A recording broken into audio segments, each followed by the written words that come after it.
Going forward, the replay, uh, it'll be it'll be on the replays, but we're not live yet. So yeah, there's a lot going on out there. There's a lot of interesting developments. Absolutely. Huh? Absolutely. I know, and the intel has just been amazing, amazing.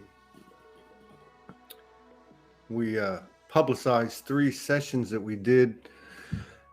we were just recording them, just for our own purposes, and we decided to put. I did a live on one. Morgan did a post, and then we actually put 2 out, and they were very interesting because it started with the Earth grid that I've only seen reference made of, which was say a sphere around the sphere of the Earth that people have talked about. It's lighting up, and so in this first one we went into it, it completed, right? But in that moment we passed through it, and there was another one behind it that we hadn't seen, right? That we hadn't expected or whatever, and it was this gigantic new infrastructure made of this multidimensional octahedron pattern with all this akashic in it. It was amazing. So we had a couple of those, and then the third one was really surprising. It was taken to the inverse, which was metaphorically beneath the Earth, which was the inverse of the infrastructure that had always existed, yet it was the polarity of it. Right. And it was a very heavy type of experience, and we shared it. But I saw the beauty of it, and that what's always been there on both ends of the spectrum, so to speak. But anyway, so there's been a lot of I've been really looking forward to this. Our Todd and Franco twin flames. We're all twin flames. The universe is our twin flame. Everything external of us is that. But I had a couple of things come up because I had some, the sequential aspect of what's been happening. The synchronicity has just been getting bigger, or more and more cohesive and synergetic. And so I'm like, okay, I'm getting this. This is just like every day. It's like you're reading a new book, reading a book, and you're just getting deeper and deeper into it. So I have a couple of great questions. I don't know if I have any good answers today. Oh, I think you do. I know you do. And all right. Well, that's the great thing about sitting down with you, because people, everybody gets their own level, I guess, of downloads, and of course, as we work our way out of comparison and superiority, inferiority, pedestals, and all that stuff, it's nice to be able to sit down with people that are still down to earth and don't let it get to them. I don't know how I could have ever experienced the kind of things you have since the womb, and maintained my egoic balance or imbalance or whatever you want to call it. But so one of the things that I had a couple of things. I remember one now, and I'm sure I remember the other one. But one of the things is this: I'm seeing a new wave of prognostication. Okay, that, for lack of a better word, of what's coming in the near future. Right. And it has a flavoring of what was the first time I really saw it. I've seen it many times, but it was real big. And I think it was October 2019. Everyone started saying the solar flash is coming. It's going to be here in October, and everybody go get your water and your non-perishable food, and be prepared, and this and that, 3 days of darkness and all this stuff. And of course, all of them have fallen flat on their face. Some very obviously man-made, more obviously man-made, such as Q and Trump is going to save us. And I'm not knocking anyone or anything, but my point is this: I see it out there, and part of what I see is this I can't tell you everything that's going to happen, right? And I'm going, okay, wait a minute. Part of the intel that I've received is that, and I got this from this first part from you, which is I asked you a question one time, and I said, "What is the role of the galactics? Why are they here?" And obviously the elemental energy and other energies come and go, but the galactic seems to be really pronounced. And you said, "Well, the galactics are kind of like facilitators," and I was like, "Oh, okay." So the journey moves onward. 2021 moves onward. I start having these conversations, as we all do, I guess, in our own way. And as you know, up there and down here, I'm quite the instigator. My attitude is agitate, agitate, agitate in let's get it moving kind of thing. Mhm. So I understand that those like you that have certain things that they're privy to, which is part of their role, have explained that, and I totally understand this, that it can't be divulged, just like in our personal communion with our higher self, let's just say our soul, that we might have had that conversation and it says to us, well, I can't tell you everything because then why the hell are we doing this, kind of thing. Yeah. I don't want to take the fun out of it. I don't want to take the purpose out of it. But that being said, I also feel like based on the acceleration, the continued acceleration of information and code and experience, that we're moving this thing along because we do want to rip the Band-Aid off. Mhm. And so I feel like there will definitely be a point in time, and it may just be my own delusion, but where everything is stripped away. And maybe it's not everything, but at our level of comprehension, it's enough to feel like everything. So my question is, uh, along those lines, why can't okay, I left one thing out. In my conversations with the universe, with my soul, Mhm. I was told, and this happened to me a month ago, and then I ran into a couple of brother sister souls that unsolicited provided the same information. So I know that information's out there, which is that, there's the same pattern here as there is, as above, as below above. And I've always understood when I've traveled through dimension and had experiences that I've noticed there's a touch of the egoic. There's a touch of imperfection, which would apply to all things, but I guess that one point where we're all one. And so I respect that. I understand it, and also at the same time the value of the human, uh, knowing that it's just as important and has an equal representation at the round table of spirituality, where no one is a leader, there is no hierarchy. So with those two things kind of on the landscape, I came to my own, and I'm not putting this on anyone, that we are comprised of all these things that have provided the code for us, however that may be, through our personal experiences, through people like you, that it is all code. The trauma is code, the downloads and transmissions are codes, and so on.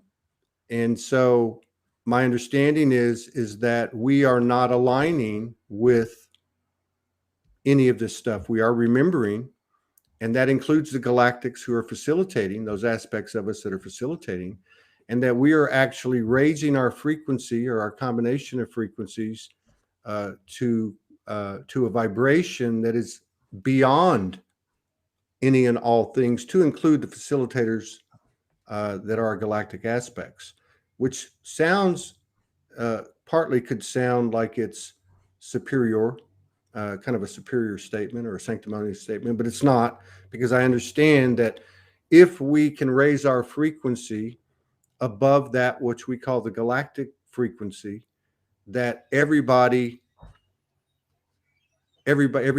every dimension, every species, every aspect is raised with it into a higher level of alignment.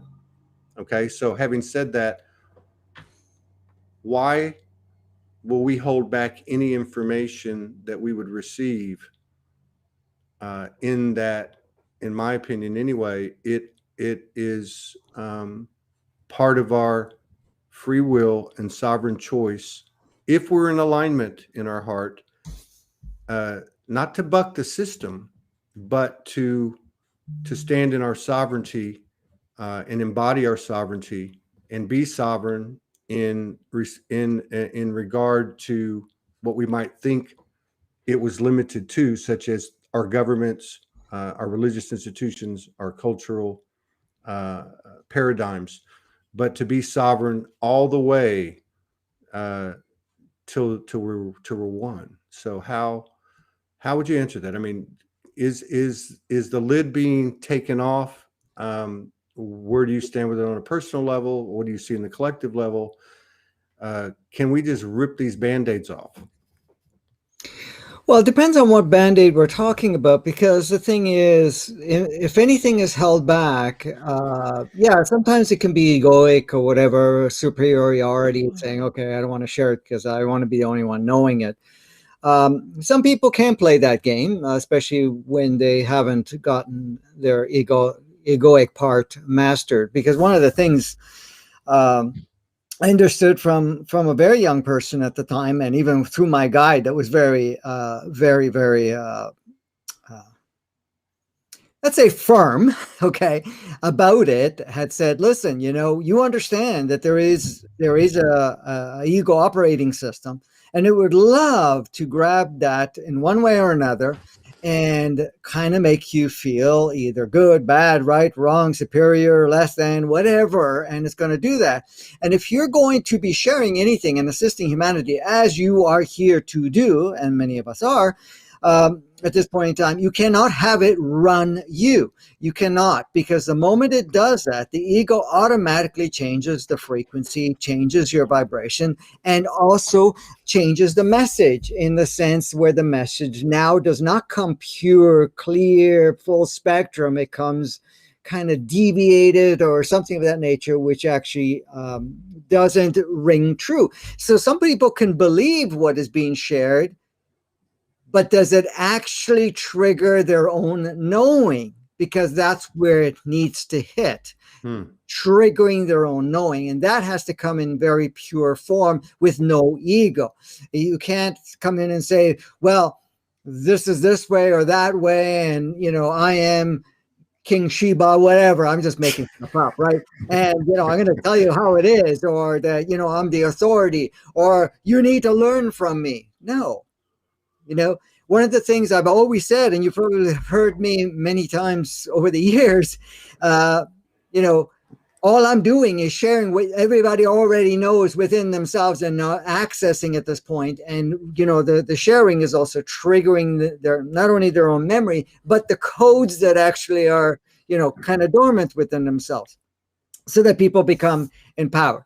Now, there are other things that are not being shared or were shared, and saying, okay, it's going to happen this way, and then it doesn't happen that way. We have to understand that we have to connect to it, see how that would serve or not, because a lot of stuff gets projected with a potentiality to kind of sway people to kind of materialize or experientialize something of that makeup or that construct. Okay, so that's the other part.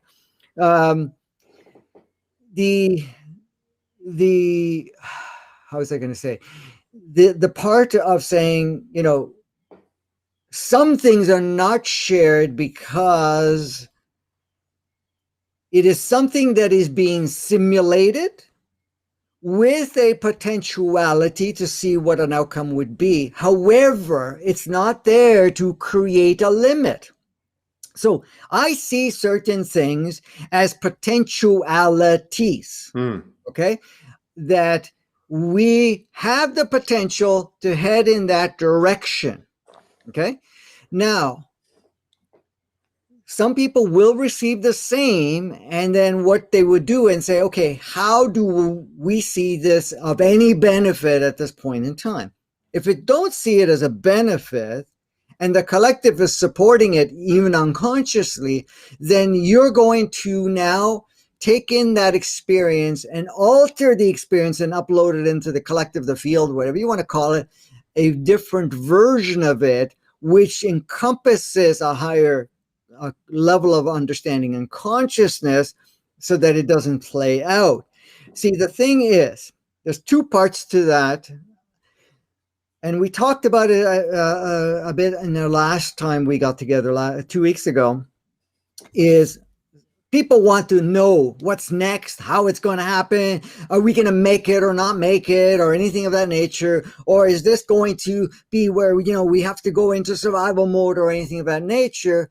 Because they're shutting off their own intuitive, they're shutting off their own knowing, they're shutting off even looking within themselves and aligning with that, and putting all their focus on receiving external instructions external. Now, a lot of time what happens to the external, it actually only becomes a tool, a resource for the ego to go haywire, to go on party mode, because if you're going to hear survival, you're going to hear that we're going to have this or that happening, okay? The last thing you want to do is have the ego go on party town, okay? You want to be at a point where if you even expose yourself to that, you now tune in and say, okay, how much of this do I take any action of or not, without encompassing fear, without encompassing a old pattern of that inverted world of survival, that something needs to be there to protect me, or that it's unsafe or anything of that nature. If there are certain things the collective has agreed to have an experience, specifically in my area, wherever that is, wherever you're located, then do I need to take any action to provide without the fear, but also to accommodate others to have whatever their level of experience they want to have? Yeah. So this makes sense to me. And let me just take it a little bit before you go to the second one. So here's another way to look at it. In this realm that we're conscious in, there's plenty of narrative, plenty of evidence that there has been a group that has held esoteric knowledge to themselves, secreted it away, and again, as below, above. Okay, so at least I'm open to the possibility, and so in this situation, I, like everyone, am going to question things. Okay. And I guess what I'm saying and what I'm hearing you say in between the lines is that ultimately, this happens right here. This is a personal choice. We'll call it, just for the sake of a better word, sovereignty, is something that occurs within my field, within my essence, and it may not be limited to those things that are in my conscious awakening as a human being, but also to those things that come in or come down the main line from the infinite intelligence beehive. Okay. I guess what I'm saying, it looks to be the same pattern. I'm not saying anything. In fact, I don't believe in anything malevolent. All right. And that will be maybe the second phase of some of the questions I have. But to question from a place of sovereign curiosity, with the desire to expand and grow, to expand myself and the universal that I'm a part of, doesn't seem, in my mind, to be limited to those things that are presented to us in this conscious state as human beings, but also in the dimensional experiences and the semi-conscious state that I have in dimensional experiences, meditation and communion. Is it okay to question the things that come in to my head, so to speak? Well, absolutely. I mean, this is the thing. It's not only questioning, you discern, you connect with what aligns, what feels most in alignment for you based on whatever your experience. Now, the thing that you said, there has been groups that have hidden the truth, per se, how things function. But this is the part we need to understand. They only have access to restrict knowledge that is shared amongst people. They cannot restrict within knowledge, the knowledge you have within. Okay? Because you are the library. You have the access. Now, there has been a lot of levels of misinformation, distraction, falsified ideas of deification, this or that, that has kind of created distraction and has created us to kind of look outside, because that is something that they can project. But there's two parts to that again. You know, I like to throw these two parts things, because one part is saying, well, okay, we're not going to reinforce, like right now, whatever I share and many other people are sharing is triggering people's memory. So if you're going to take away the trigger of the memory, then you're saying, well, I'm not doing of service. I'm being of disservice. Okay.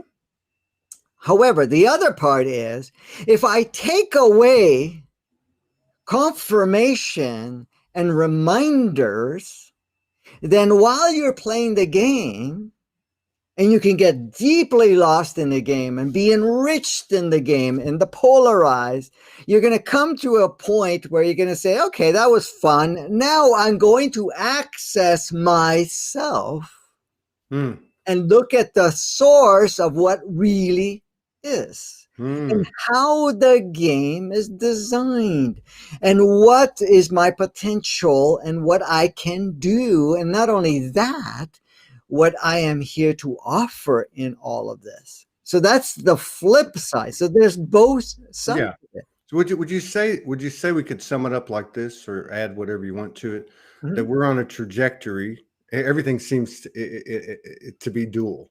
I put up a meme today when I woke up coming out of my morning communion, and it was, you know, I don't know how I said it, but it was kind of like, you know, welcome to the greatest show in the universe, where you know, where there's, I don't know, where there's the greatest duality, and you can see a shit storm and a shift storm happening at the same exact time. Now, having said that, are we on a trajectory? It seems, obviously, that here, as we walk the earth and these things are being deconstructed, and with the gift of quarantine and the energetics behind it, we are going within, and we are turning away from the externalities, and we are tapping into that internal eternal. But by the same token, it seems like in that crazy paradoxical parallel where they're both running side by side, that the information that's coming from what we considered external, non-physical,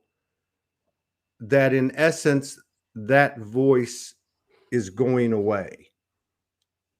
That just as in our human experience, that voice that is projected on us, and we can't understand it as being divine, but it is, because like you said, it triggers us to remember and go within, that by the same token, that voice is that which we are, which has been somewhat, you know, a paranormal or you know, non-physical, is I guess through the embodiment within us, through the remembering within us, is you know, kind of going away. Where it's not going away, but I mean, it's becoming us, and until we're just standing there with us, from both of these parallel, projection is not the right word, but both of these avenues of triggering. Right. No, well said. I mean, in the way you've explained it. So the thing is, the stimulation that existed, the two types of stimulation, one is the opposite, and the other part of it was the stimulation of our own knowing and so forth. You know, they're playing less and less of a role within ourselves. We're receiving less of it because, you know, we are really tapping into ourselves. And I know the questions come up before, saying, well, okay, if we have a multidimensional soul and we're an active player and we have an active human soul called the human entity and the innate body, what happens to the extras? They don't have the same privileges and they don't have this resource.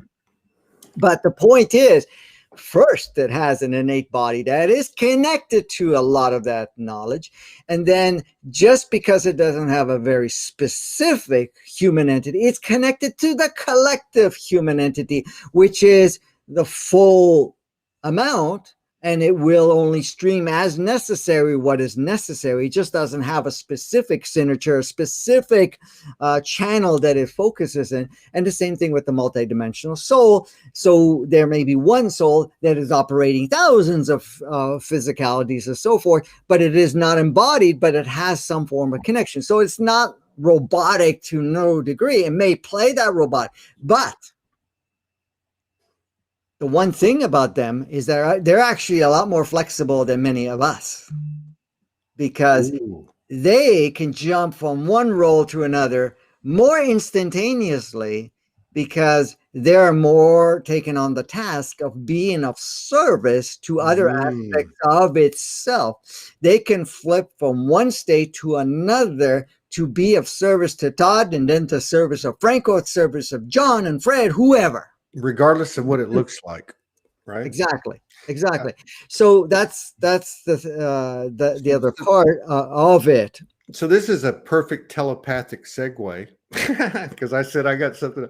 Well, and again, going back to this new wave of intel that I see assimilating, which I see as another wave of storyline, and it's more perfect than the last, but yet it still has the egoic aspect to it, Right. which is the human condition, or whatever you want to call it. And I understand that I'm not judging anyone. I'm just trying to make a point and get some information from you. Okay, so part of it is still carrying what I will consider the stigma of the human condition as we present ourselves the narratives, and this one seems to be that, and I totally agree, and this doesn't take rocket scientists to figure it out, that there is an expanding energy that's taken on the earth. It can be explained in a lot of different ways. One of those that can be explained is that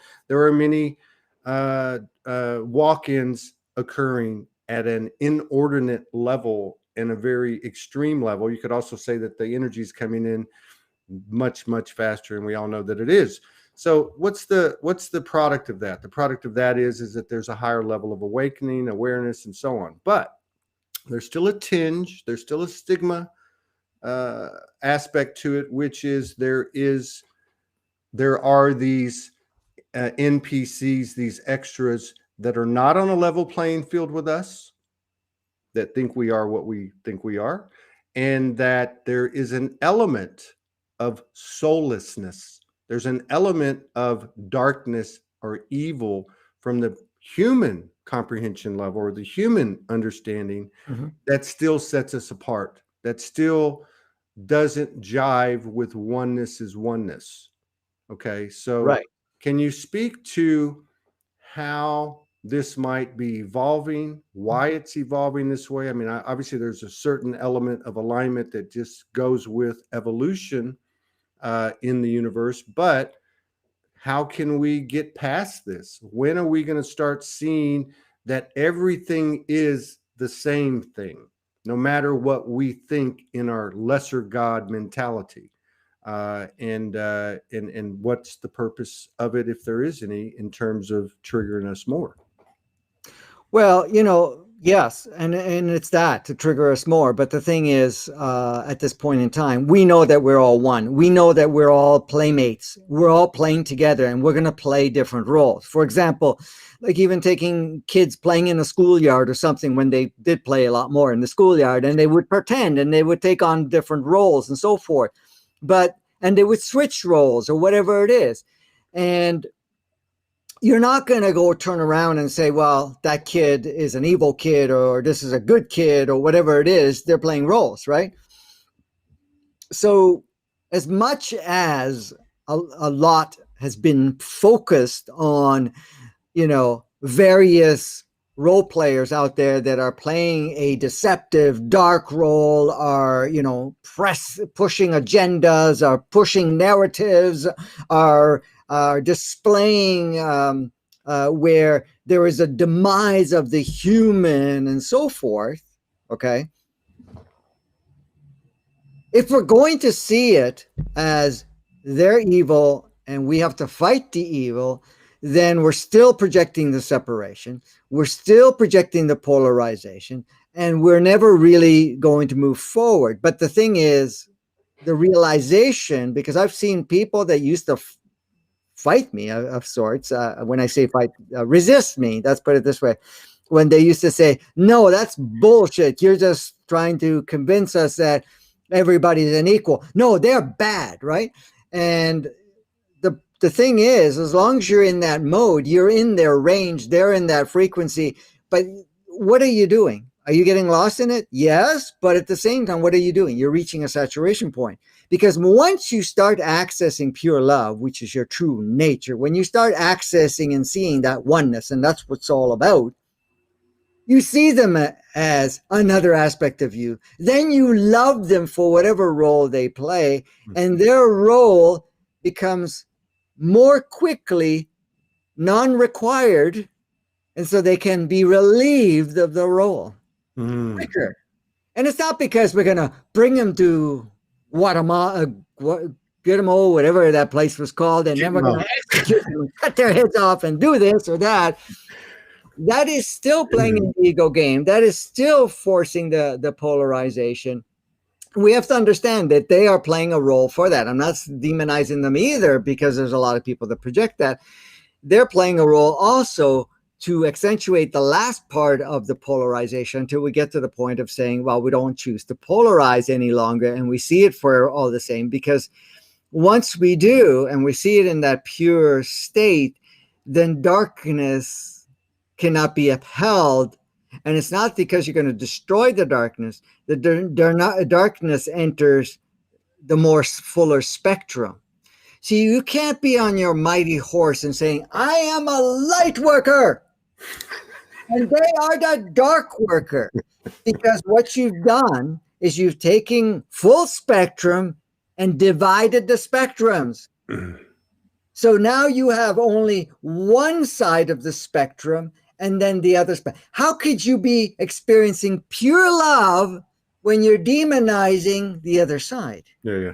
How could you be judging anything that's going on and be pure light, pure love, pure full spectrum? How could you be reflecting sourceness, or what people call also Christ consciousness, in polarization, in separation, in only facets?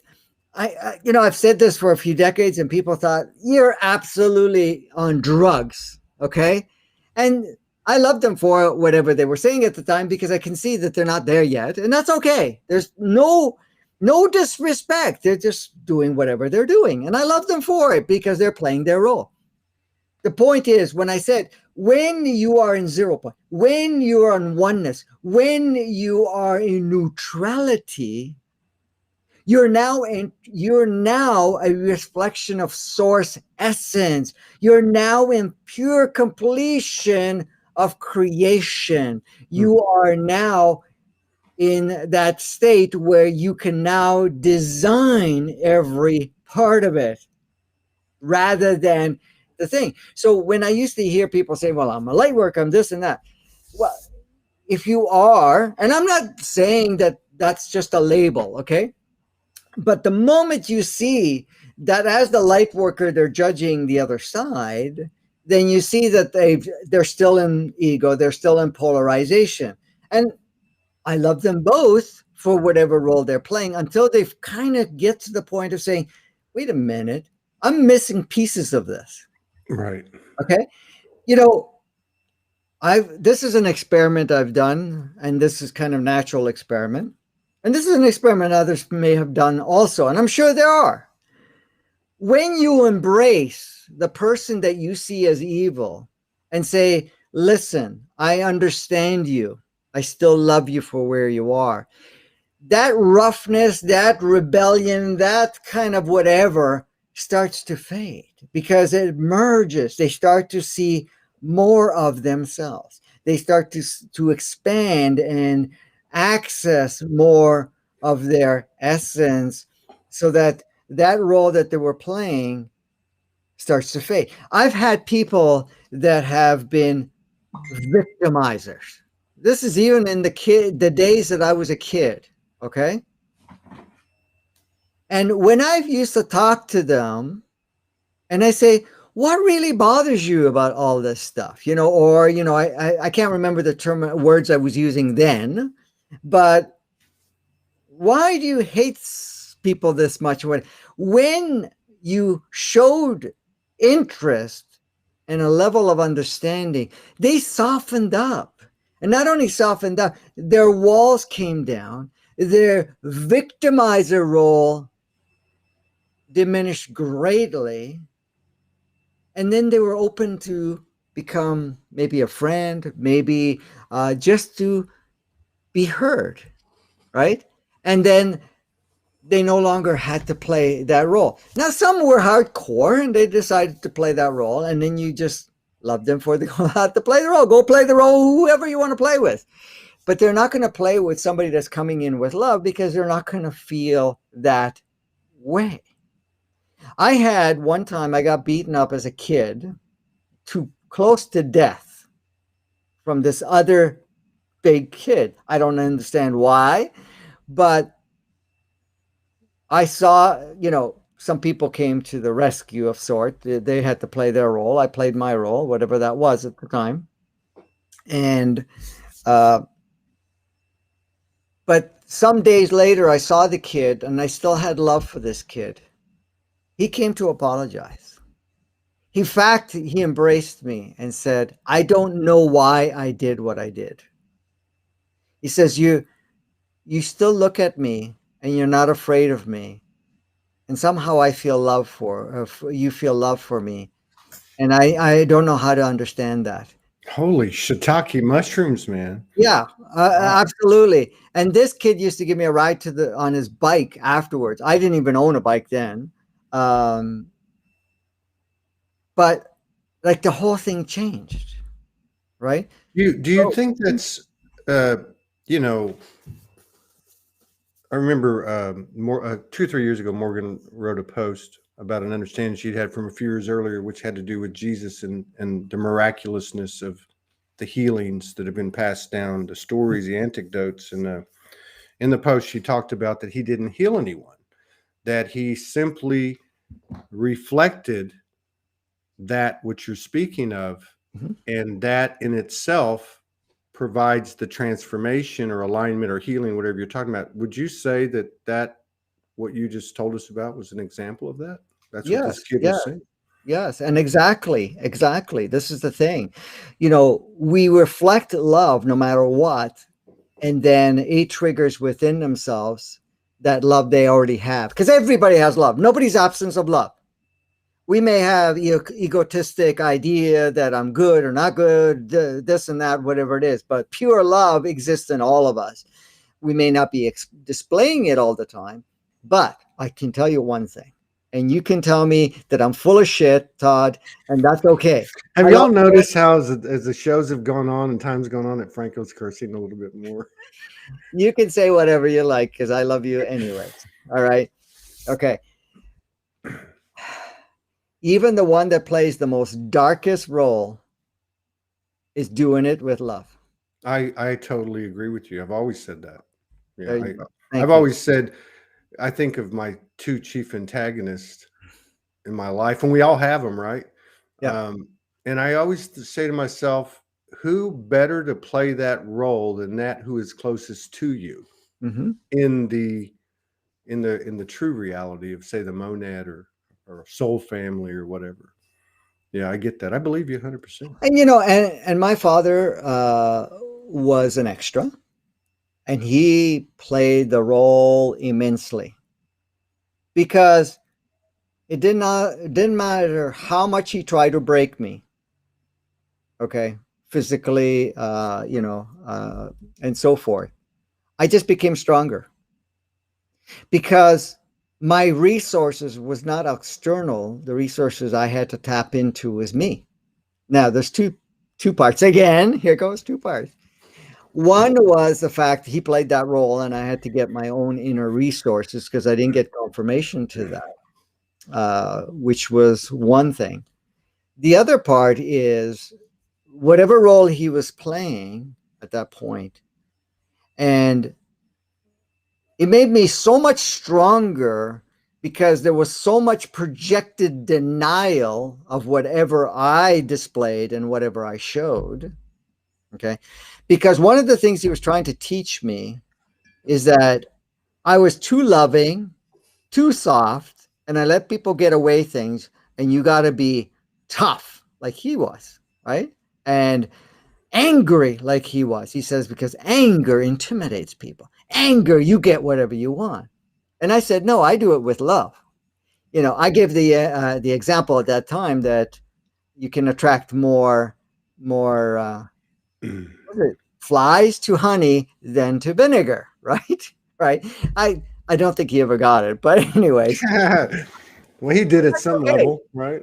But that's okay. He may not recognize it in that.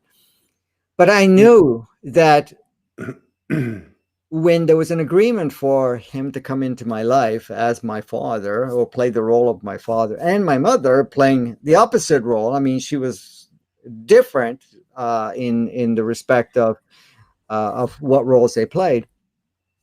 I found it very instrumental as creating a catalytic environment for me to have no external reference point, not with them, not with people, not through religion that was being projected heavily within my family dynamics, to actually tap in within. Now, I did say, that I did have Yeshua, or known as Jesus, every so often come in and just kind of tweak, throw a little bit of a seed of reminder every so often.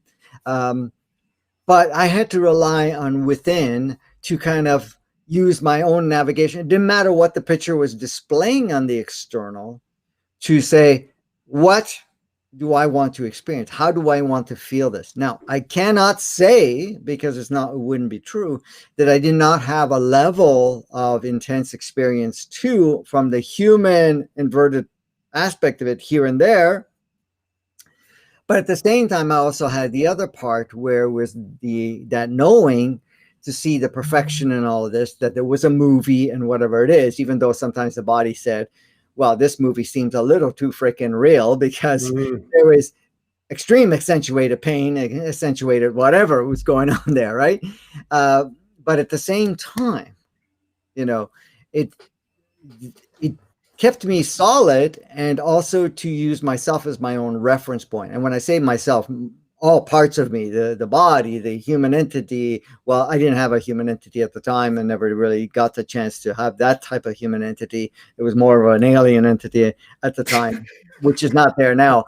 But of course, the multidimensional soul, and of course, the soul came in, not as a singular soul with a separated twin soul somewhere. It was a united soul, and then later on, it just kept piling up until we're now at 96 combined souls, right? So, talking about having a real party. But regardless, it was more of that internal. I'm not making myself special. Don't even look at that. Anybody, that's listening to this, I'm not specializing myself. No. I'm just here to share my experience as we're going, because it reflects to where we're all doing, at some point. So, we all got caught up in looking at the outside world, this and that, right? And I remember my father saying a lot of different things. And I remember having a conversation with my mother sometime later, in the sense of, my father said I was no good, this and that, whatever it was, I was whatever it was, right? And And I remember having a conversation with my mother saying, but that's my father's opinion. I don't see it that way. I don't see it that way. I see it that I have a different reference point. I didn't use that quite word because I had to speak into her in Italian. And I said, I just really see it differently. I see it this way. I see these parts of it. And then, she would turn around and say, well, but how could you see this when you see the world as it is? And I go, well, I know what the world looks like, but what the world is displaying and what I feel inside is very different. And I know she had a tough time understanding this whole idea. I know that was from the ego part. The tough time when she would say, well, God tells us this way. And I go, but yeah, God's in us. The God that you're referring to. I'm not talking about this isolated deity that has a egotistic tendency to be angry, wrath, take wrath in humanity and judge and whatever else. But I'm saying the pure love, pure God that it's within all of us. I'm not saying it's just in me. It's in everybody. Everybody's God. Everybody is that. And of course, that was kind of off to lunch for her, because at that point it was like blasphemy. And that's kind of the word she used, but in an Italian version of it. I'm surprised they didn't try to exorcise the demons. Oh, they did twice. Is that right? Am I supposed to say that online? I went to 2 exorcisms, by the way, as a kid, because they were kind of thought that I was possessed because of the fact that what I shared and what I did or whatever it was, right? So one was done in the house and another one I had to go to the church, or they brought me to the church. But, at that time I could also hear their dialogues, because I used to hear people's thoughts. I still do to some degree, but in essence, I've turned a lot of that off. It took me many years to turn it off because I didn't want to hear what people thought. I'd rather communicate with their souls. The ones that had souls, and the ones that didn't have souls, I just communicate with their own innate consciousness of the body. But at the time, knowing what people think has no value whatsoever. Okay, except if you want to learn what crazy thoughts their egos have, or whatever it is. Okay, that's probably the shit show. Hey, I just want to take this moment to first of all, let me just say, I don't think you're full of shit. In fact, I think you're full of shift, and that's why I love talking to you. But on the comment, just to bring kind of put this to bed, NPCs, extras, those human entities that don't have a soul. Okay, right. Let me just give you a metaphor. We all live in a community. Mm-hmm. Everybody has their own abode. Mm-hmm. That home, that's their feng shui. That's their space, their essence, their field. We all share a common area. Mm-hmm. We go out for a walk. There's a courtyard. That's a common area. I see from energetically that this space is the those that I'm speaking of, the extras, the NPCs, the ones without souls in a human entity, and that space is basically manifest or reflects the composite of our individual fields or our homes in this example. So as we add up all the energy of the different homes, that the space outside will reflect it. So they're more or less, I would say, that block of energy, and I'm not saying that this is it, I'm asking for clarification. That block of energy that I'm describing, say, as this courtyard or this common area, is actually part of our part of the material that we play with. It's not, it's subjective. It's not really for one side or another. It's actually reflecting our collective expression or being. Would that be close to? Yeah, very, very much so. The NPCs may not have. Now, I'll clarify. I know I've talked about this before, but I'll throw it in again if you don't mind,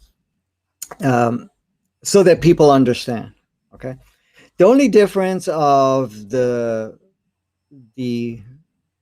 role players that are active and versus NPCs, like they call it, or the extras, which is what I call it. I remember when I hear it from, I can't remember who it was now. That was I heard it and I go, oh, they use the same terminology. That was Jason Estes, who calls it NPCs. yeah, he calls it NPCs, but the extras. That's Dolores Cannon, Edgar Dolores, Casey. yes, I remember hearing that.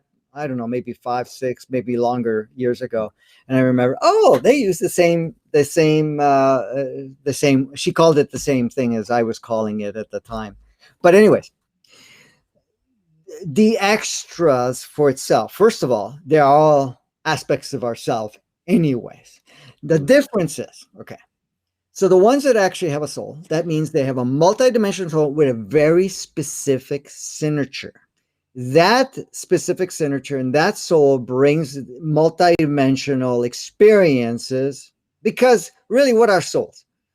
Souls are, at this point in time, recorders of sorts that record experiences, consciousness, and so forth, and it imparts it in whatever embodiment it takes. Now, the only difference between a multidimensional soul is that it will incarnate on other planets, take on different forms, can be a non-form, whatever it is. It's still learning. It's growing from its spirit essence, like everything else. And because of its specific signature, it takes in its very specific input and piece of the puzzle of its consciousness. So that is one. The human entity is also a soul recorder, but because its makeup is designed for only the human experience, that means it never had a multidimensional experience, except it learned from its multidimensional each time it links up with a multidimensional soul. But the purpose of the human entity is to expand the human experience, to record and to expand the consciousness of a human experience without participating and bringing in it from other dimensions and so forth. So really focusing on being the expert of the human. Yeah. This is why a lot of times the multidimensional souls highly, highly depend on, because they may have never been here or they've been here minimal times and they're no real experts because of their multidimensional and they haven't spent that much time on planet. They rely on the human entity and they rely on the innate consciousness of the body to give it the groundwork and to give it the understanding and the tools and functionality of the human experience. So it really relies on that. So we can't say, well, oh, okay, the multidimensional is the cat's ass. It's the epitome of highest of whatever. No, especially when it comes into a body of a human body, it really has something to share in its multidimensional, but it cannot play the game fully unless it really connects with the human entity to show it the ropes, to show it the path, and to bring it up to date on what the human experience has gained up to this point in time. And the same thing with what the human innate consciousness or the body itself has to offer. All right. So those combination, the human entity has a specific signature too.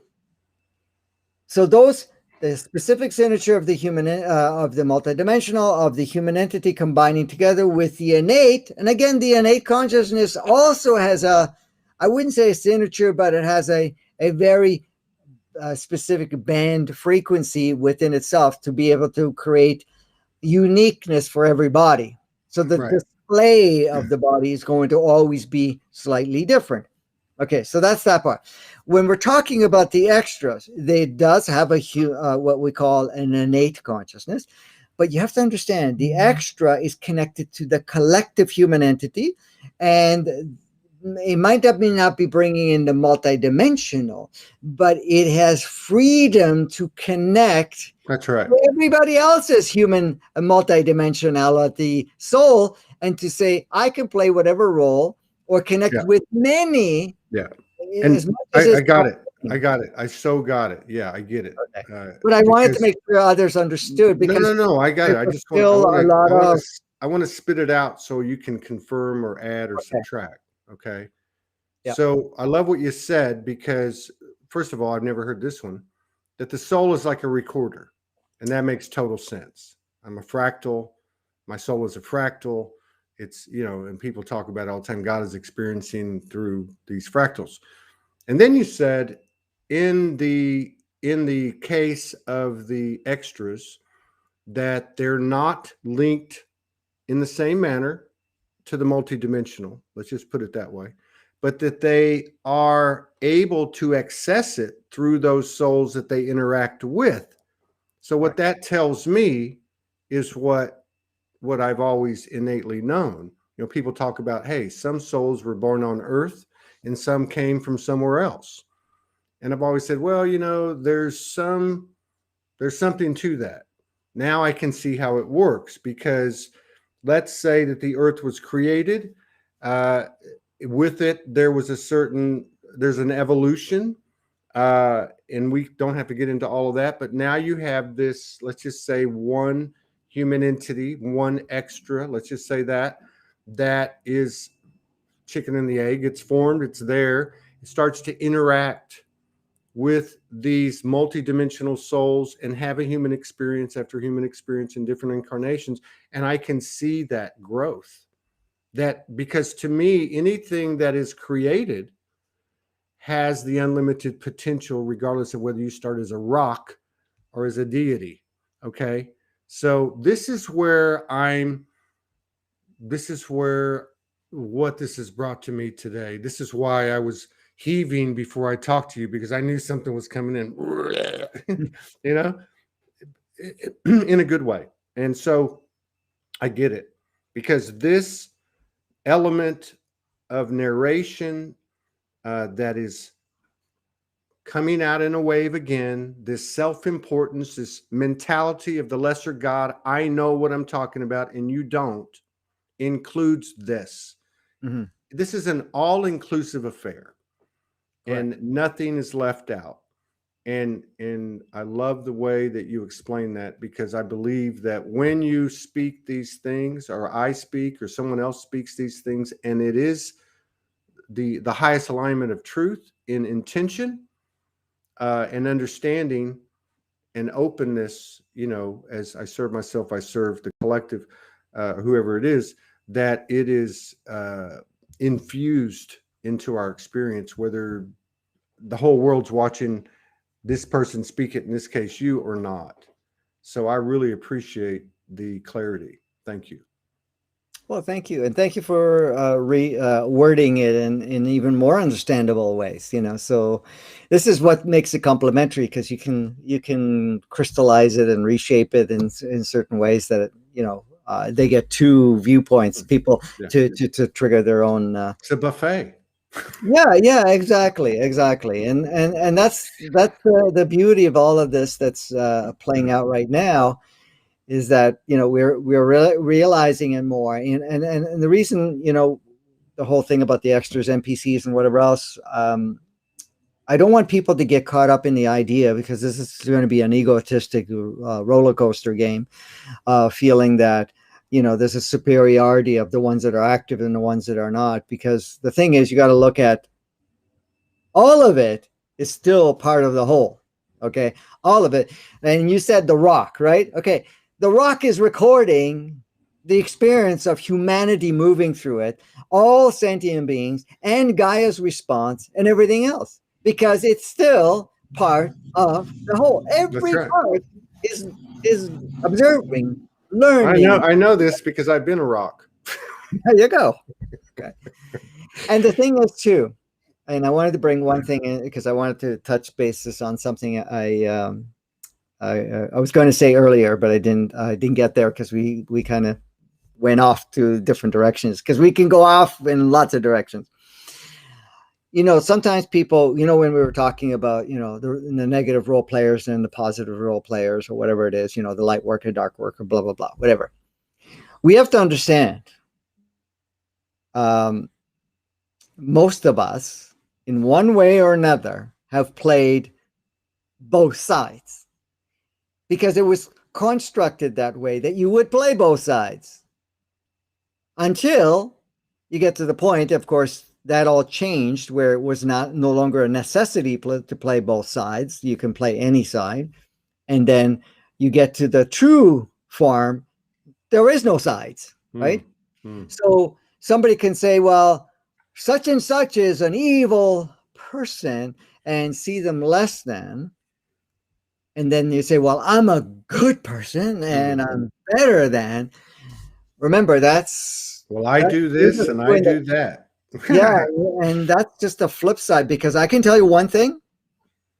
I spent a lot of times, and there are other practitioners out there. I mean, I'm not a practitioner, but I've taken on some of those roles over the years. But people that have gone into their mighty states of saying, see, I'm, a light work, I'm this and that, I'm only coming and do that. When I've done regressions on them, because we needed to look at certain things, I don't do that now. Haven't done it for quite a few years. But when I was doing regressions, I could regress their souls or their human entities or whatever it is. They saw themselves in sometimes taking roles there as killers when they have been really good people at this point now, or executing, or being a victimizer, molester, you name it. And they're shocked. They're going, how could I do that? Well, you have to understand, when you're in your true pure sense, a role is a role. There's no good or bad, right or wrong about it. You're going to play whatever role you need, and you're going to play the role, and then you may want to try the other side of it, and that's okay. Now, even though the necessity of that is not in that same form of requirement anymore, so you can't demonize for another facet of you playing a role, because most likely you may have played that role. And even I got challenged on this, and I love being challenged, because I get to play with people, and then they say, well, yeah, that could have been the human entity that, have taken on the polarized roles.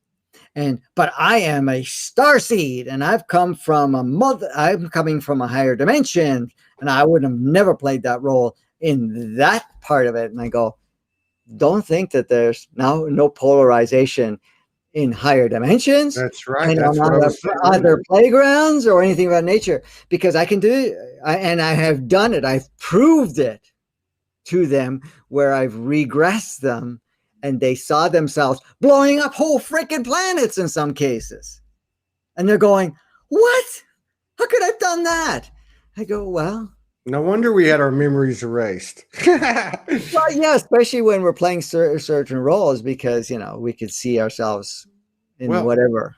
Another thing too that really, because so much of what's occurring now, words are important. There's no doubt about it. I don't think they're going away anytime soon, because the throat chakra expansion seems to be the order of the day, people speaking their truth and so on. But the fact that, you've been doing this for 36 years, and the humble persona that you have, and I'm not going to blow smoke up your, that's not what I'm trying to do. What I'm trying to say is the value, and I just want to make this point, and so we make sure we take it in. When you're telling this story about when you're a little kid and you almost get beat to death,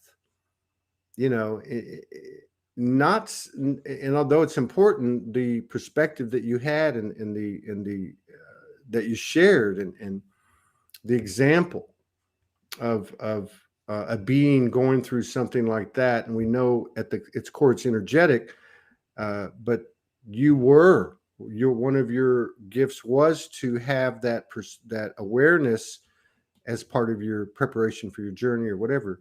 But the fact that you can tell that story, or anyone can tell their story who has been so different, and in this case, someone who's been in a role of expanding consciousness through what they've been given, but to be able to tell that story, and even the parts about your father, your mother, religion, exorcisms,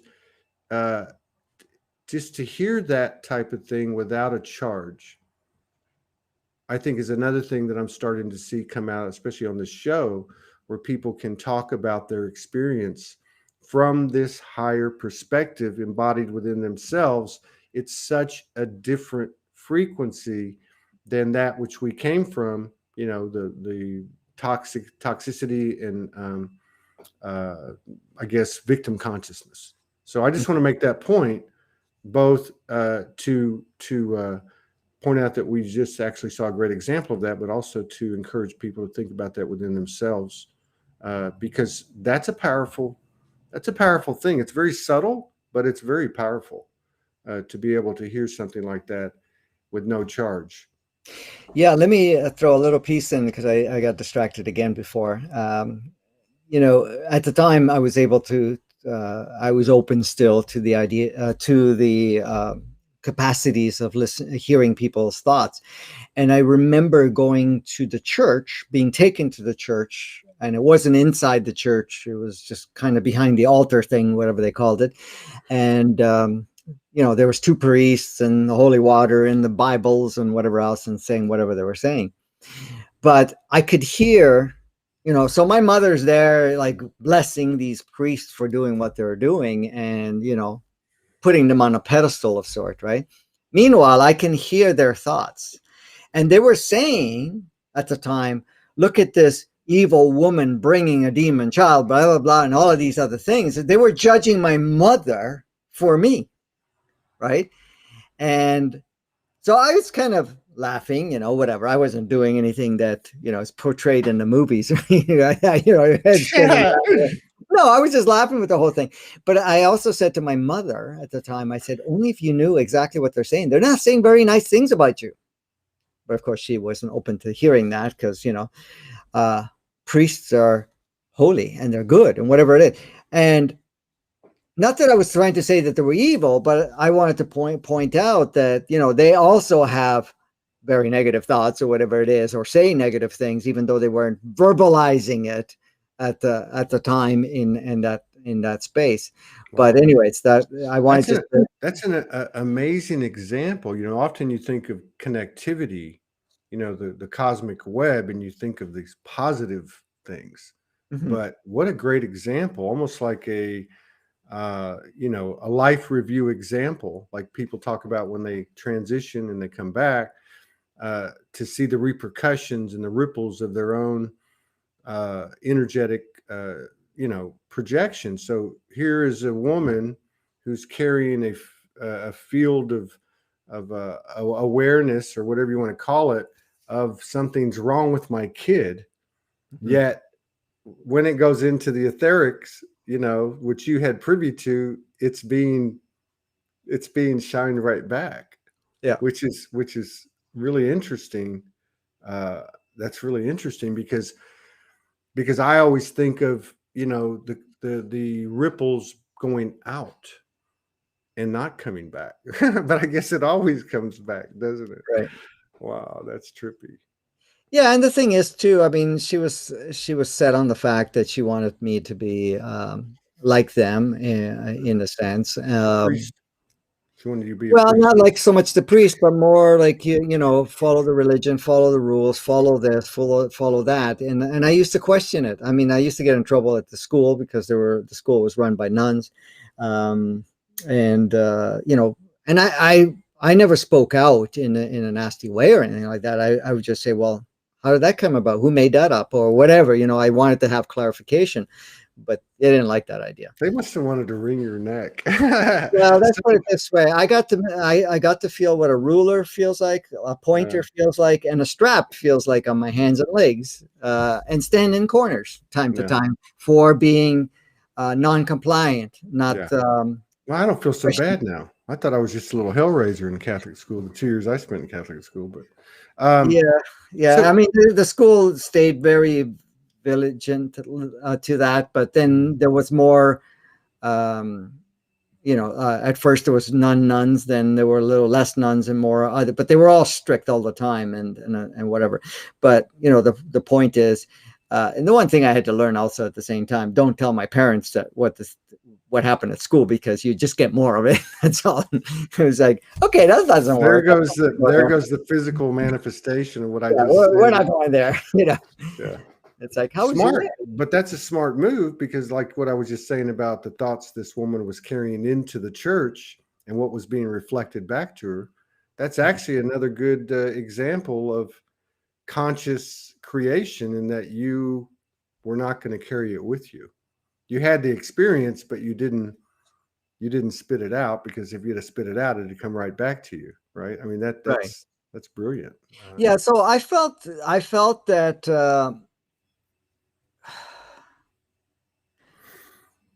I wasn't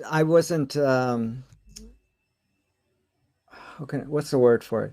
I was not really giving too much power of all the stuff that was going on because of that level of consciousness. Yeah. But I did realize only a while ago, and I think we talked about it several shows ago, that there was the human part, the unconscious part that was driven by the ego, even though I was not giving it so much credence, but it did create some emotional charges that I never realized and stored. Yeah, you And did then it tell me came, about that. yeah, and You then told it me. came up to the surface. So, what was happening with my father? What was happening with other individuals at the time? Even though I kind of laughed it out at times, but at other times it was more intense. But I didn't realize there was still some of it got stored, and it never got really processed. And I've had to process it, several months ago. If I think it was earlier this year, but so. And it's like, oh, okay. Well, yeah, there's a part of me that did record that. A part of me did, store a idea or perception about what that meant that others were doing on a collective scale. And I go, oh, okay. Well, maybe I wasn't, totally, Well, regarded all of that. yeah, that's a beautiful thing too, because it's the whole, I just realized I am that which I thought I was not. And what better way to get it than in the conscious awakened human state? That's it. Yeah. And you're just a couple of years older than me. I mean, that to be able to number one, to be able to experience that and share that at this point in the game is an extraordinary thing too, because to me it tells everyone, check yourself. Often we want to say, well, I'm open to the gifts of the universe. Well, it's not what, to me it's like it's the things that we don't want to see or don't think we are, that really, to me anyway, my own personal experience has been, when I open to that, and I lay in bed with the devils, so to speak, or swim with the devils, or whatever you want to call it, however you want to describe it in a metaphor, that brings a tremendous alignment, and that's another good point. There's a lot more to it than the fluffy love and light, and Right. and it's not that, and it's not even dark. It's just the fear of identifying ourselves with it, and yeah, this is really good stuff. I Yeah. remember you talking about that too, and I think that the other thing that really I took away from it was your revelation, the epiphany of having created a persona. And That was the other. when you told me that, I was like, whoa, dude, like, and it wasn't just the way the story was told, but then I took it into myself, and I'm like going, oh, wait a minute. Oh, there's 1, 2, 3, 4, 5, and these aren't even ones that I had realized about myself. Yeah. These were ones that I realized in the moment that you shared that code with me. We were in Sedona, and I'm driving back going, oh, there's that one with my grandmother. There's that one with my first wife. There's that one with this kid, that one with that kid. And I'm thinking, holy shiitake mushrooms, Todd, you got work to do. No wonder I lost half my hair on my head in the 60 days back from Sedona, integrating all that stuff. But yeah, but what a sign of the times too, because if it's happening to one, it's happening to another, and it's happening, collectively. Beautiful. Yes, and exactly. And the thing is, that's what we're doing collectively. We're,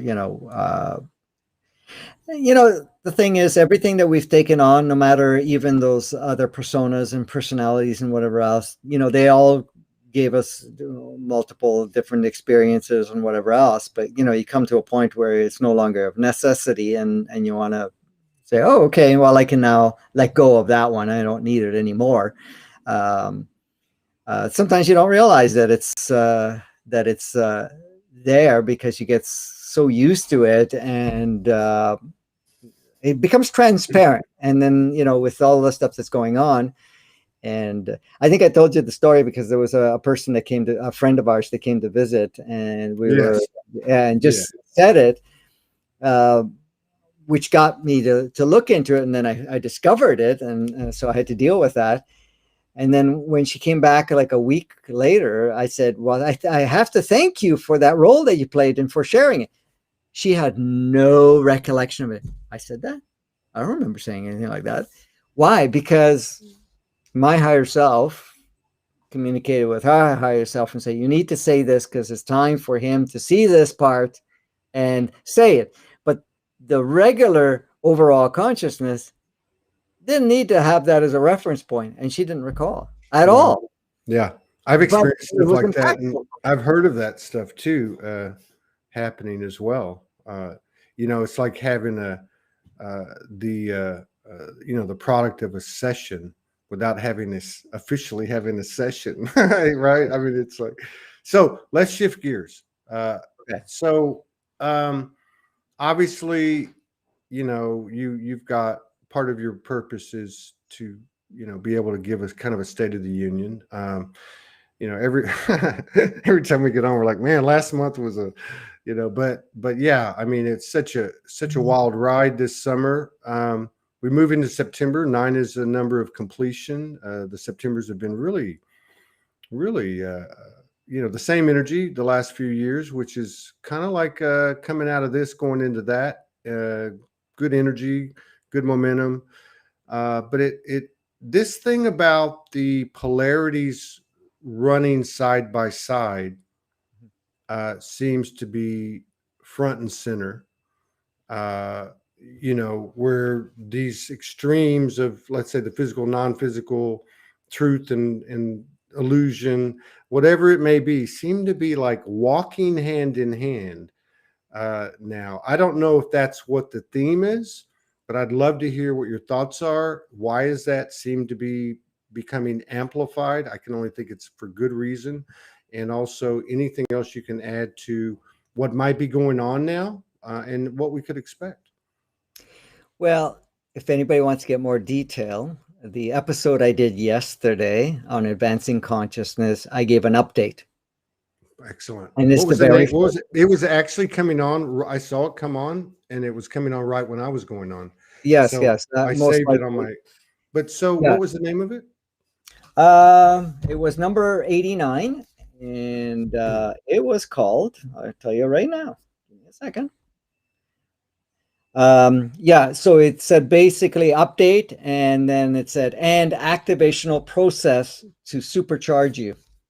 What was it called? So it was episode 89 that I did yesterday. So it's up, and I gave an update, and then I also did a process with people to kind of give them the tools. So if anybody missed it, grab it. I'm going to be, I isolated the process separately too. So if you go to the video, it's all there, but I'm going to also post the video, and I'm also going to provide a link for the audio for the process so that people can Excellent. repeat it. Now I'm a little bit confused because I could have sworn, now that you've jogged my memory, there was there one before it that had the same theme?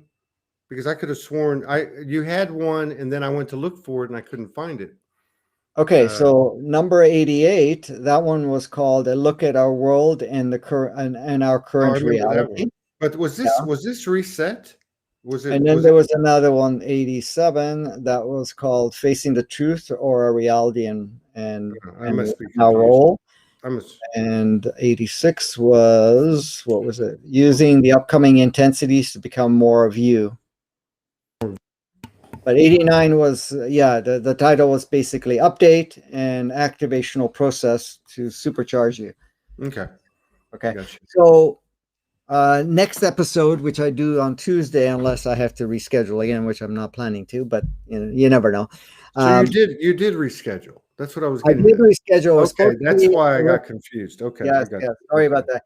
It was supposed to be Tuesday, and then it didn't work out because my physicality basically said, we're shutting you down, and we're not functional. So Okay. there was no way I could get on. So I Right. rescheduled it for Thursday, which was yesterday. So I did it yesterday. So Okay. that's probably the confusion. And so, excuse me. What I said to people is that next Tuesday, hoping that everything goes well, that I will be dealing with people's questions and so forth. However, I got the message afterwards that I need to do another process for people. And the process is so that I'm just going to give it a little tidbit there for people to look at. There's a lot of, and I did talk about it in the episode that I did yesterday too, where there's different ways to access changes in our lives. So you can access, and also the changes in reality. You can either fight it, or do it the effortful way, or you can do it in where you actually go into the operating system and so forth. So we're going to do a little process where people are going to. I'm going to walk them through together. We're going to do it together for people to look at a certain circumstance in their life and then create an alteration in it, and then see the external reality reflected or change in some way. And then I also will do the question and answers. But that came up and the reason I'm providing these things because they're very beneficial tools with the stuff that's going on right now. Right on. So we're gonna play with that. I need 1 minute. There you go. Take 2 minutes. Okay, Take 2 thank minutes. you. So you can Here. serenade the people. I'll be right All back. right, I will. I actually have a little something for them. Okay, cool. Okay, so we have a commercial break, and I am going to play it. Allow yourself to be in the funk. Experience the funk. Be there in the funk. Acknowledge the funk. Thank the funk.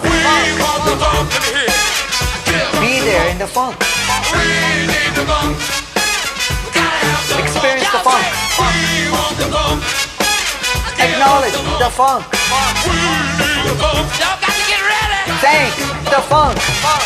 It's like the energy doesn't create funkiness. Isn't that amazing? Isn't that amazing? I love that. A friend of ours came up with that. Friend of ours, God, I see his face. I can't see his name. Brother out of the Northeast U.S. He sent that to me. He follows Franco. Isn't it wonderful to be able to talk to Franco and other people on the show, whether they're well known or not well known, and they bring their human game. I'm so proud to be a part of this platform, and it's amazing. It really is.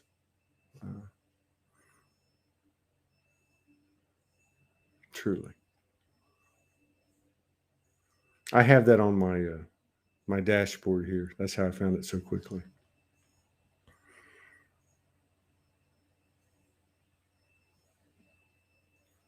Here he is. All right. Thank you for that.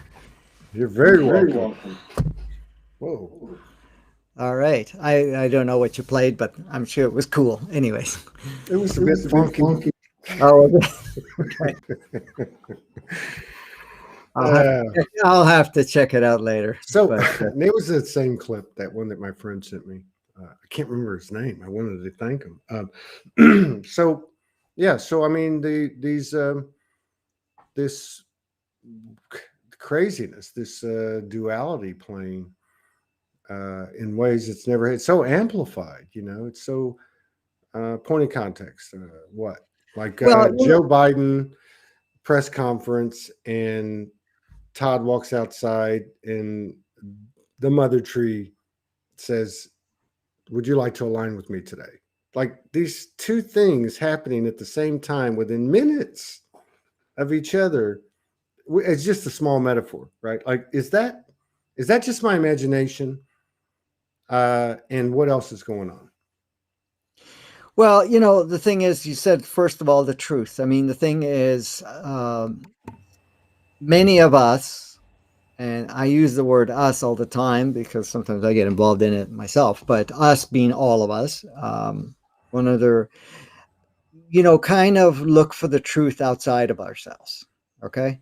And so it's like, I don't know what to say, what to believe, or what to put my attention on. And I need to find out what the truth is, For example, the so-called V, the jab and whatever else, just as an example. What is the truth? Is it actually good for me? Is it bad for me? How bad is it? Do I do this and whatever else, right? So in your example, you're looking for the truth by experts or so-called experts, and you're going to get all sides of things because everybody's going to have different. And I've heard some parts, and I look at, of course, all of us to a certain degree, if we allow ourselves, when you hear things, what is off and what is accurate, okay? And what role it can play. So the thing is, what you are seeing is the truth walking side by side. It is the projected truth that everybody's trying to say, and there's many layers of that. And then there is the truth of your own knowing of what is and what isn't, and what benefits you and what doesn't benefit you, and what will give you whatever. So the shift is with what is being intensified now, especially in this month, next month specifically, is really to go to connect with ourselves and use another level of discretion and discernment and accessing your own knowing. It's about really feeling. I'm not talking about emotional feeling. I'm talking about true feeling from within. What is something that you either put attention in or play with, and so forth. It doesn't matter if there's 10 versions and you now say, which version do I pick? No, the real, what we know within, it's not about picking a version. It's about looking at those versions if you feel drawn to do so. And then create the version that most align within you, taking possibly little fragments of it or none of it. Okay?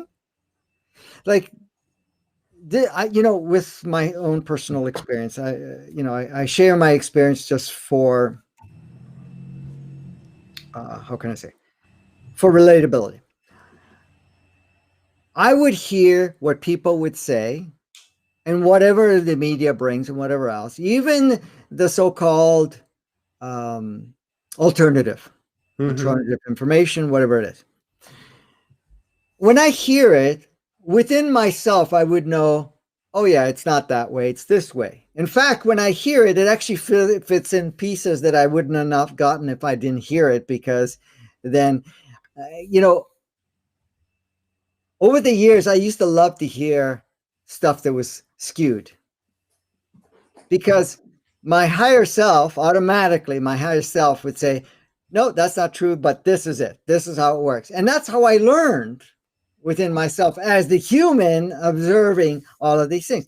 We all have that capability, and many of us are using it. And then many of us have not given ourselves the capacity to do that. So the focus is to get to your own truth and your own sovereignty, your own self-governance, self-direction, and to use purely what we call your own free will, which we all have and always had, instead of using other reference point. Because look at it right now. Things are accentuated, even more powerful. there is more mandates, more restrictions, more of, if you want to be part of this community, and if you don't want to be outside of that, you need to now comply. You need to be like us, or whatever it is. Why is all of that? So that we go within our core and say, no, I do not comply. I do not do, but not in a rebellious or the fact that F you, because I'm going to do what I want to do. No, it's about, thank you. I love you. I appreciate you. I'm going to do what I'm going to do. Yeah. Because that is my own choice, my own self-direction, and I'm using my own guidance system. And you can say, because when you're coming in from that point, Todd, when you are saying, I'm going to be this, and I'm not going to have anybody change me, you're going to have a lot of people that are going to come and challenge you. Why? Because you're instigating the challenge for yourself to get to the point where you're no longer in that state. You're in pure, rock solid self-directive, right? Because one of the examples I gave, and I'm going to give different ones anyways, but when somebody comes into you and says, well, did you get jobbicated, right? And you can go and say, no, it's bullshit, it's this, it's that, it harms you, or whatever it is, right? Or the fact of saying, no, it can harm you, or it's this or that. You're going to get people to challenge. Well, science is saying this. Or you can say MYOFB. Now, the thing is, there's another part, and I will share that. Go ahead. You go ahead. No, first. I was just going to say, and I should have been more explicit when I said a Joe Biden press conference, and I walked out because you actually made me. I was talking about being upstairs, grab a coffee, flip on YouTube, and see him falling asleep or inventing new words with Bidenese, such as right? Yeah. So I'm laughing, and then I walk outside, and it was actually what you said a while ago about the way your higher self would tell you what wasn't and what was, right? So I actually saw it, then I walked outside. Now I do commune with the trees, but in this particular case, it was the first time I heard her voice say, would you like to align with me?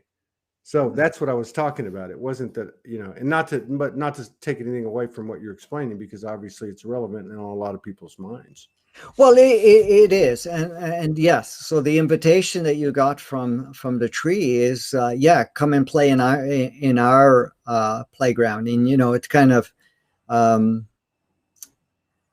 basically you're connecting with nature, because you are part of nature, and connecting in your true self, because the other part is kind of outside of a projected view of non-natural state, right? But now it's like, come and commune with me, because you're ready to be commune. You're ready to be in alignment in that degree.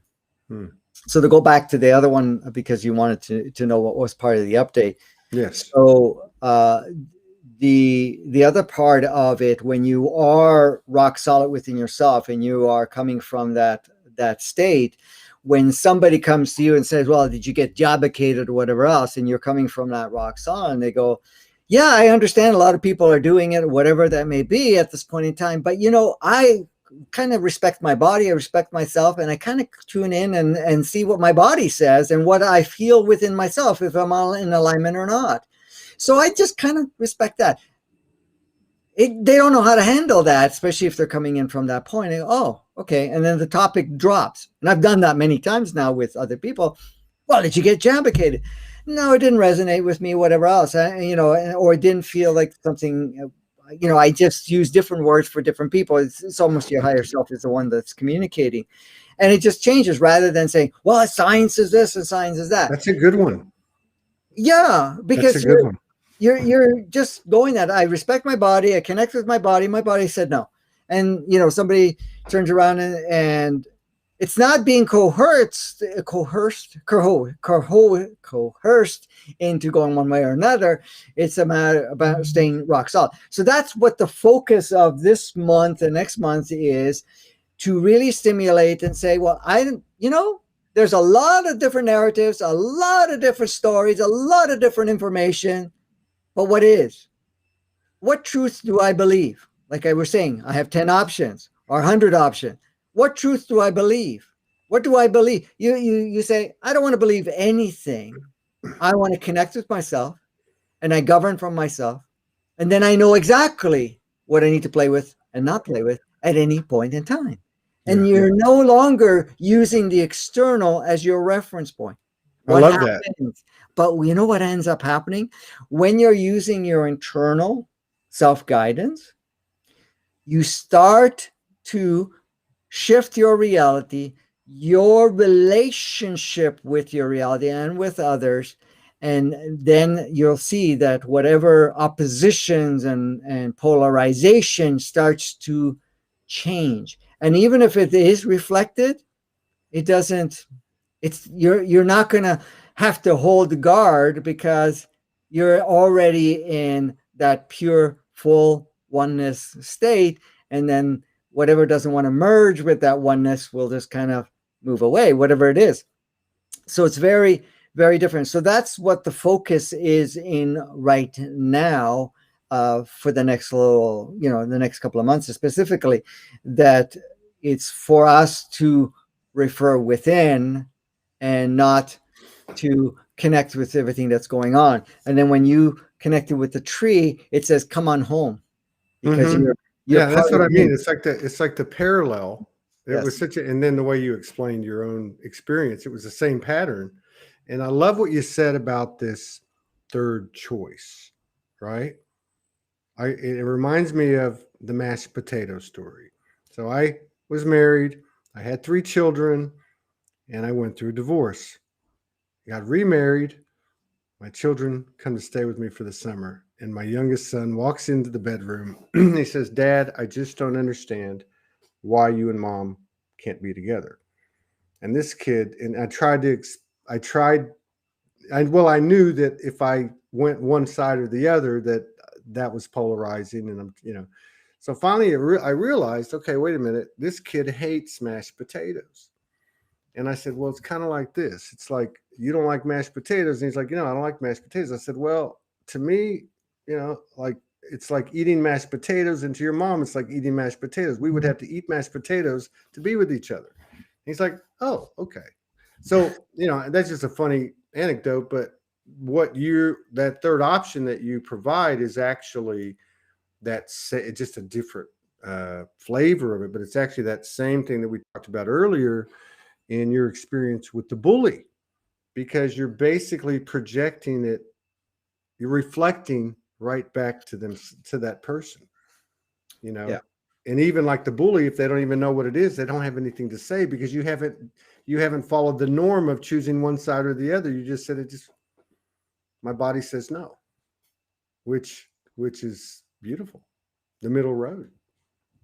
Yeah, exactly. And the thing is, it just, it doesn't resonate. My body doesn't feel for it. And that's it. I mean, especially when you say I'm honoring my body and so forth, people relate with that, That's and the it's point. like, oh, yeah. Okay. That's the point. Yeah. When even Papa, you say, well, why don't you drink? Why don't you smoke? Why didn't you never in your life and any of that stuff? And I go, well, I tuned into it. It didn't seem like my body, and I wanted to have that connection, that experience. That's all. I'm not saying that somebody else wouldn't be open to it, but for me, it wasn't that. Same thing with being vegan and whatever else. I've been vegan for so many years. Well, you've rubbed off on me, I got to tell you. But the point is, it's like, what made you make the choice? And he goes, well, it's not. Like, I have compassion for the animals too, but that wasn't the driving force. I just paid attention to the body. The body didn't like that type of food. It didn't resonate with that food. So basically, to me, it was like, okay, this other food feels really good. Even though my mother started calling me a rabbit because I ate rabbit food, according to their viewpoint. And the reason, it was just because I connected with the body. The body would tell me, This feels good. This doesn't. Okay, great. Let's stick with what feels good, not what doesn't feel good. So you're saying that there will be an expansion in the field of this reflection, as we go into a higher discernment, people reflecting what truth. I mean, that's truth. When you say you had the energetic exchange with the bully and what they received from it, or from somebody asking you and expecting for you to choose one side or the other, because it hasn't been awakened in them that there is a third choice, which is my body says no. I mean, so that's going to expand. That can only mean, to me, that sounds like equilibrium. It sounds like unity. It sounds like, at least in the direction of more oneness. Yes. So, like, for example, like going back to that part, you can, like, if you asked my personal experience, but anybody's personal experience, they get bullied. Okay. You can ask a therapist, you can ask other people and say, who was wrong here? And of course they're going to say, oh, the victimizer was wrong, or maybe you instigated the victimizer. I've heard it from women that I used to do some sessions with. It's like one side would say, oh, that guy was horrible. He shouldn't have never touched you. He shouldn't have done that. The other, and then you would hear the other views from other people saying, well, how did you seduce them? Did you wear provocative or whatever you call it, clothing, or did you, lead them on or something of that nature? So you're going to get different truths. But the thing is, when you're connecting with yourself, your true self, your pure self, and so forth, and when you're connecting with yourself, you're going to see what the truth is. Oh, it's just an experience. We've agreed to do this. My truth is, oh yeah, I could see the dance of how we played. And that particular experience allowed me to have something that I wanted to have, or whatever it is. And it also made me choose to say, okay, I respect my body. I'm not going to, do this or that, whatever that may be. So yeah, so the focus is connecting with that truth within you. And that truth now sees the beauty of the dance, sees neutrality, sees perfection, sees harmony, sees full spectrum, 0 point, whatever you want to call it, and all of that, oneness. But the thing is, the other part of the focus is, and I didn't get to say that part of it, but I'm going to say it now. The focus is, do not, I don't like that word. Okay.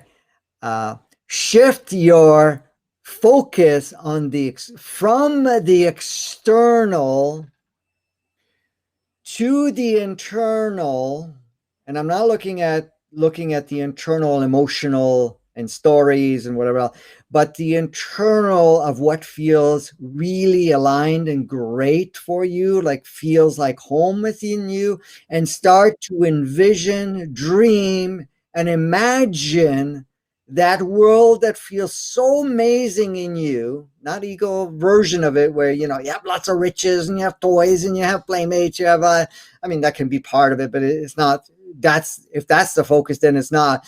But a world of harmony, a world where everybody is playing together, everybody is, flourishing, and whatever feels so true to you. A world where you see yourself as a specific reflection. A world where you see yourself being complementary to whatever the dance is going to be, and put that focus within you rather than the focus outside of you. So there's two parts. The focus of saying, what feels totally harmonious to me. So whatever anybody's projecting on me, saying, well, you should or shouldn't, whatever it is, you're not going to go in that. You're going to connect with that part of you. And then the next level of that part of you is seeing the world that is inside of you, that new world that you want to unpack, that new world that wants to be projected out. Because as you're projecting it out, it starts to shift your realities and the collective screen. The collective screen is saying, hey, like, we're waiting for you to be you, the genuine you, you to project something that is pure you rather than another reflection of the movie. Because many of us have taken on the role, and yet I had a certain level of perfection, a role that we reflect what we see. We reflect what we believe to be various truths, or whatever we want to call it. But now it's saying, no, we're done with that. We now stop referring to the reflection, the movie around us, and we tap into the movie within us and project that new movie out. And then as you're doing that, you're now a catalyst, not only for your own reality, but the collective reality. So even every part of us is saying the same thing. It's time to come from within out rather than from out to within, because all we've been doing, we've been conditioned to look at the world, to learn from the reflection how to play, how to align with the reflection.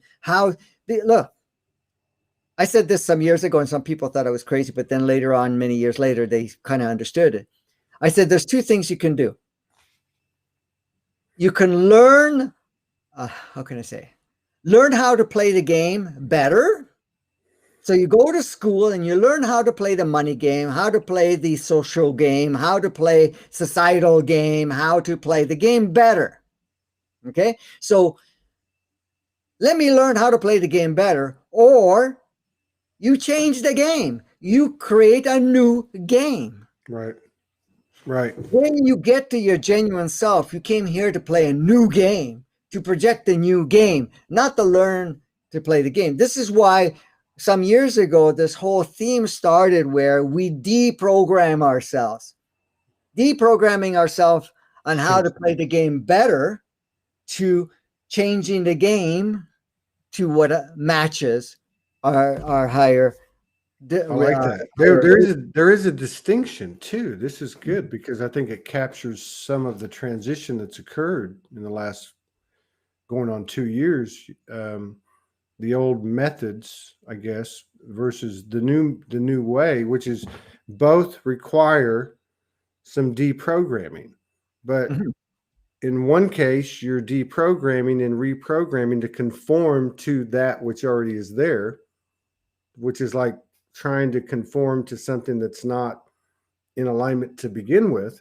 Yet you're saying the alternative being to deprogram and reconstruct, in essence, a new world. Can you give us an example of something like that? I guess maybe something easy would be like a job or a relationship, but this sounds a lot bigger than that. And I don't mean collectively, I mean from an individual standpoint. How do I change the game? If, let's say, I'll just use me as an example. If the game says I have to get a passport, I have to get on a plane or a boat to swim to Australia to be with Morgan Lee, I'm already investigating and open to changing the game. It just wasn't, I guess, as conscious as you explain it. So can you give us an example? Yeah. Okay. So what people do, we all do to some degree, or have done for the longest time, many are doing less, is that we conform with, say, you try to conform with your family, you try to conform with society, you try to conform with your community, try to conform with your work, and so forth. Okay. So if work says this is the way the game is played, you want to conform, you go in and say, well, I don't want to lose the job, I want to keep the job, then you're going to conform to it. Now, of course, there's more requirements. Well, if you want to play here, you got to be jabicated. You got to have some passport of some sort that you have been this or that. So that is trying, the choice comes to us, and this is where a lot of focus is. The choice is, do I conform to what is being projected, or do I make a statement to myself saying, no, I'm going to do what I want to do? Like somebody says, well, you can't travel unless you have this passport, you've been having been jabicated, or that do conform to this thing, and so forth. So that's kind of a choice. You could say, well, I got to conform to that. Or you say, no, I'm going to see myself traveling freely without any of that requirement, because I am not here to conform and I am not here to fight it. If anybody wants to play the game, have fun. But I'm not going to play the game. But you're not coming in and as a rebellious, you're going to start envisioning, seeing the world where it doesn't have those requirements. And as long as you're in that state and you become more and more comfortable, then your surroundings, your reality starts to change. Everybody's roles will change. And then the openings will come about for you to be able to have that experience without complying. And this is where it's important for us right now, because compliance and is a huge mandate, but really it's for us to get to the point of saying, okay, what do I choose? Do I choose to comply, or do I choose to be genuinely myself? So you go to work, and I've seen this with other people, including some family members, okay, where they lost their jobs because of their particular role required jobication, for example, right? And they lost their job, and they said, no, I'm staying true to myself. Well, guess what happened? Sometime later, a few months later, they get called back because we need you. We need what you provide. And the person that I'm referring to, one of the many, said, but I'm coming this way where I'm going to be true to myself, and I'm not going to be, jobicating myself. And I'm not going to be tested either, okay, on a regular basis. If I do not feel well, I will go home, because then I have symptoms or whatever it is. I agree with that. What do? They say, okay, come on back. We'll make allowance. That's reform as opposed to conform. I just realized that we have the silent unification. 20-minute starts in 7 minutes. Oh, okay. I better. We could go on all day. No, this is great stuff. The best show yet. I love it. I love it. I love it. It's all about the moment, and great conversation always with Franco. And I hate to leave you. But, we get to play in 2 weeks anyways. I think we're scheduled in a couple of weeks. Yeah, right on. I'm going to put up the link on my page. There is a event has been up for a while on Morgan, Yvonnya, my page, Soulogy page, but I'll put the link up for the Zoom room. Anybody wants to join us, silent unification gathering, and we'll be there in the Zoom room in 6 minutes. So, Franco, I love you. I love Kimberly. Thank you so much. Thank you, everybody, for being a part of this amazing vortex called Soulogy, which is expanding always through adding frequencies to an ever-expanding vibration. Thank you, Franco. See you later. Thank you. Bye, everybody.